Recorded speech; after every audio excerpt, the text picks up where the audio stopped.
Hello friends, আমি রাজঘরামি। আমি থাকি ওয়েস্ট বেঙ্গলে হাবড়া শহরে।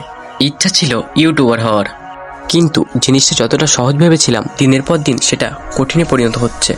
আজ থেকে 3 বছর আগে আমার কাছে কোনো ফোন ছিল না। তখন একটা আলাদা কনফিডেন্সে থাকতাম। আমার কাছে ফোন আসুক, আমিও দেখায় দেবো। তারপর 1 বছর পর আমার কাছে আসলো 15,000 টাকার একটা মোবাইল। তারপর সোশ্যাল মিডিয়ায় অ্যাকাউন্ট খুললাম। প্রথমে মিনি ব্লগ, সিনেমেটিক ভিডিও, এমন ধরনের ভিডিও বানাতাম। আমি আর আমার বন্ধু পাপ্পু, আমরা দুজন মিলে এটা শুরু করেছিলাম। ভিউজ না আসার জন্য হতাশ হয়ে পড়তাম। তারপর কয়েকদিন পর থেকে ভিডিও বানাতে আর ভালো লাগতো না, ভিউজ আসতো না, কনফিডেন্স লেভেলে একদম ডাউনে চলে গেছিলো। তারপর থেকে অনেকদিন ভিডিও বানাই না। মাঝে মাঝে ইনস্টাগ্রামে রিল আপলোড করতাম, 1-2 হাজার ভিউজ আসতো, কিন্তু সেটাও ডাউনফলে চলে গেল। কি আর করা যাবে।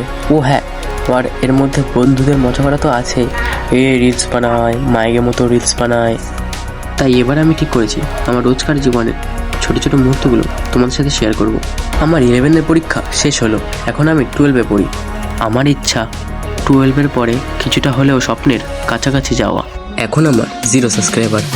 হয়তো আমার ভিডিওটি 2-1 দেখতে পারে, ধন্যবাদ সেই 2-1 আমি কোনো সেলিব্রিটি না যে ফার্স্ট ভিডিওই ভাইরাল চলে যাবে, ফার্স্ট ভিডিওতে লাখ লাখ ভিউজ আসবে। আমি গ্রামের পরিবেশে থাকা একটি সাধারণ ছেলে, কিন্তু আমার বিশ্বাস আমারও একদিন অনেক সাবস্ক্রাইবার হবে।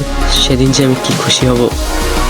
আমার কিছু কিছু বন্ধুরা তো আছে যারা আমার এইসব ভিডিও নিয়ে হাসাহাসি করতো। হয়তো তারা যে সময় আমি রাস্তা দিয়ে যাব তখন বলবে, ওই দেখ ইউটিউবার যাচ্ছে, ইউটিউবার হতে চেয়েছিল, ওই দেখ ইউটিউবার, হয়তো এরকম বলবে।